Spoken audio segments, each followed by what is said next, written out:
السلام علیکم ورحمت الله. محترم ورونو، د مظهري په مسله چې لاسونه په مانځه کې کوم ځای کې ږدو ډېر دروغ ویلي دي. تاسو کلیپ واورئ بیا زه جواب کوم. راځه حالان کې صحیح ابن خزیمه کې چې کوم روایت ده یا مسند بزار کې ده نو پاغه مولوی صاحب جرح شته خان صحیح ابن خزیمه کې چې کوم روایت ته پاغه کې او راوی ده مؤمل ابن اسماعیل او مؤمل ابن اسماعیل چې ده نو دا ضعیف ده او دقه مستدل د احناف ده. باقی مولوی سے تاسو ته خلک کوئی چې مصنف ابن ابي شيبه کې خدا روایت نشتا. دا روایت په مصنف ابن ابي شيبه کې نشتا. بازار کې چې کم مصنف ابن ابي شيبه پیدا کېږي پاغه کې نشتا ښه. نو مولوی سے آثار و سنن کې علامه نیموی سے بوای او علامه سندی سے بوای. علامہ سندی سے وی وقد رأیت بعینی ما پا مصنف ابن ابی شیبه کې دغه زیادت د تحت سره په خپل دواړو سترګو لیدلی دی. بیا ویلی دی چې د مصنف ابن ابی شیبه دریو نسخو کې دا زیادت شته. محترم ورونو، په دې کلیپ کې دا خبره کړې ده وی چې په سینه مې لاس خېدلو باره کې کوم روایت چې ابن خزیمه نقل کړی دی چې وی چې صلیت مع رسول صلی الله علیه وسلم وی ښی لاس یې په چپ کېښود علی صدره وی دا حدیث چې دا وی ضعیف دی. وی کوم چې موږ سره په مصنف ابن ابي شیبه کې دی هغه صحیح حدیث دی. دې دو خبرو او په سیندي باندې چې دروغ ویلي دي هغه جواب کوم. دې حدیث سند کې محترم ورونو مؤمل ابن اسماعیل په نوم باندې راوي دی. دا وی چې دا ضعیف دی. اصل کې کار داسې شوی دی چې علامه ذهبي نقل کړی دی او په دې نقل د جرح کې هغه نه خطا شوی ده. امام بخاری رحمه الله چې جرح کړی په معمر بن سعد باندې کړی ده، هغه سعد په ځای معمل نقل کړی. دې ما زه تاسو دلیل پیش کوم چې معمر بن اسماعیل نه امام بخاری خپله په صحیح البخاري کې روایتونه نقل کړي. زما سره دا محترم ورونو صحیح البخاري ده استخکاري دې کې یو روایت چې نقل کړی دی تقریبا 203 حدیث نمبر دی. دې کې اخر کې دا وی وقال مؤمل حدثنا حماد بن زید حدثنا ایوب ويونس وهشام، یعنی تعلیقاتو کې دا نقل کړی. ګوره یو ځکه امام بخاری د مؤمل نه روایت نقل کړی دا 203 حدیث نمبر دی. نو امام بخاری دې حدیث نقل کړي او بیا حدیث دی موضوعي او ضعیف هم شي دا هم ناشنا. بل ځکه امام بخاری د مؤمل نقل کړی دی تقریبا دا حدیث نمبر دی 2900 حدیث نمبر دی. حدیث د اخر کې راځي و چې لم يذكر مؤمل عن سفیان ابا جندل دا حدیث مطلب ګورو کې مؤمل دواړه ځایو کې دوه ځکه امام بخاری دغه نقل کړی دی د مؤمل ابن اسماعیل نه. په بخاری کې چې راوي راغی هغه څنګه ضعیف شو؟ نو زه اریان پاتې ما دغه ټنګسرو ته چې دې ته ناست دي او دغو داسې خلکو ته د شیخ الاسلام او د علماو لقبونه ورکوي، نو هغوی غریبانان هم وایي چنډخه چې په اوبو کې کښېني هغه فکر کوي چې لکه دا لکه چې دریاب دی. همداسې د دغه نه د معمر بن اسماعیل امام احمد هم نقل کړی تقریبا 19 حدیث نمبر دی.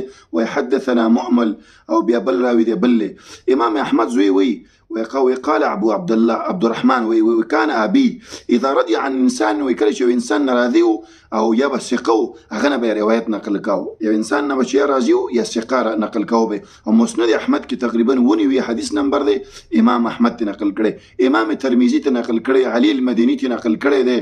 تقریبا ډیر علماو د امام دغه معمر بن اسماعیل توثیق کړي. سنن نسائی کې د روایت ته ابن ماجه کې نقل کړي دی به ورته صحیح دی.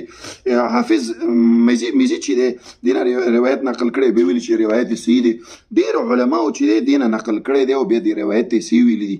نو دا خبره چې دا دروغ ده چې معمر بن اسماعیل چې دی دا ضعیف دی. ضعیف نه ثقه راوي دی، د بخاری راوي دی، صحیح روایت نقل دي.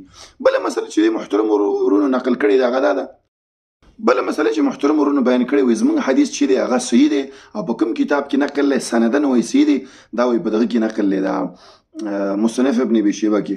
محترم ورونو د دیوبندیانو د دې بدعتیانو همیشه کار دا دی چې په قرآن او حدیث کې ګوتې وهل، لاس پکې وهل، دا دوی کار دی.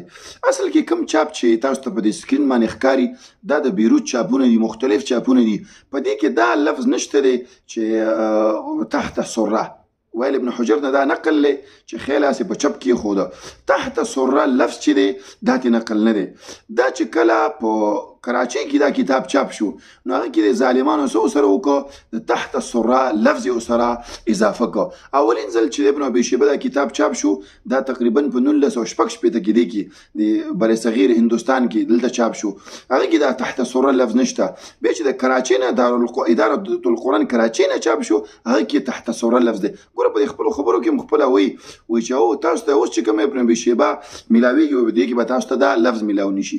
بیا په سیندي باندې دروغ حواله ورکړې ده چې سیندي ویلي چې دا ما شپږ ځای ولیده او دومره ځایو کې دا تحت سوره لفظ. ګوره د سیندي خپل کتاب دغه یو کتاب دی فتح الغفور، هغه وایي فی زیادة تحت سرة نظر بل هي غلط منشأه سهوه. وی دا تحت سره لفظ چې ګوره دا خپل حنفي دی، وی دا غلط دی او بلکې سهوه ده. فإني رجعت نسخة صحيحة من المصنف، وی څه نسخې ته ما رجوع کړه فرأيت فيها هذا الحديث بهذا السند. وی دا حدیث مې په دغه سند ولیکه بهذا الألفاظ إلا أنه ليس فيها تحت السره. وی د تحت السره لفظ چې دا پکې نشته. ویا چې دا د کاتب اذان نه پکې چونګه ورنه باسلې او داخل کړی دی پکې. محترم ورونو په دې معنی دلایل ډیر دي. ګوره محترم ورونو همدغه حدیث په همدغه سند معنی امام احمد هم نقل کړی دی، هغه کې هم دا خبره نشته چې تحت السره. تحت سره امام دارقطني هم نقل کړی دی تحت السره، همدغه حدیث دی. خبر ابن ابي شيبه هغه چاپونه چې په بیروت او دې کې دي هغه کې هم تحت سره نه د احنافو هغه دجل او دوکه ده چې هغه په دې کې داخل کړي. نو محترم ورونو نو دا هم بدلیل دی. د احنافو مولیان کوم چې پخواني تیر شوي دي هغوی ډېرو ځایو کې د نامه نلندې لاس باره کې روایتونه راوړي دي پخواني یادومه. هغوی چېرته هم دا روایت نه دی نقل کړی چې تحت سره. همدغه ابن ابي شيبه نه یو روایت نقل کړی دی، تابعین نقل کړی دی، خو دا روایت نه دی نقل کړی. هلکه که دې کې د تحت سره لفظ وی خو هماغه پخواني ابن نجیم او دوی زیلعي او دوی ټولو د ابن ابي شيبه نه د دغه حدیث نه لاندې د تابعین یو روایت دی چې تحت سره لفظ پکې دی، هغې خپل تایید دپاره نقل کړی دی او دا حدیث یې نقل کړی نه دی ځکه چې دا پکې اوس ګوتې ویل شوي دي. نو ستا د خبرو موږ دا جواب وکړو چې محمد بن اسماعیل چې ثقه راوي دی، بخاري امام احمد دی ټول هغه توثیق کړی دی. او بل تاسو چې کوم ابن ابي شيبه چاپ لرئ خپل کور کې چې چاپ کړی هغه کې تحت سره لفظ دی. اصلي کتاب چې د ابن ابي شيبه پخواني چاپونه هغه کې نشته. سیندي چې ستاسو مولا دی هغه وایي چې دا په دې کتاب کې ما ونه موند دا د احنافو ایجاد دی. بل محترم ورونه موږ په دوی باندې دا اعتراض کوو چې تاسو وایئ چې د امن لاندې حدیث صحیح دی او په سینه باندې نشته، نو ستاسو دا ښځې په سینه باندې لاس ولږدي دا مونځ ستاسو په کور کې جوړ شوی دی چې ښځو ته وایي چې په سینه لاس ږدئ او سړو ته لاندې که نه دا به د نبي علیه السلام نه زده کوو. زه وایم چې د مقلدینو مړو ژوندو ته زما چلنج دی که داسې یو حدیث یې راوړ چې ښځې دې په سینه لاس ږدي او سړي لاندې، نو 1,00,000 روپۍ انعام دي. که نه یو سره دلیل دا فرق دوی په چی شي باندې قایل دي که وایي چې دا جایز نه دی نو ولې ستاسو ښځې یو ناجایز کار کوي؟ عقل شته؟ هلکه وهابیان په سینه باندې لاس ږدي نو ستاسو ښځې هم وهابیانې دي.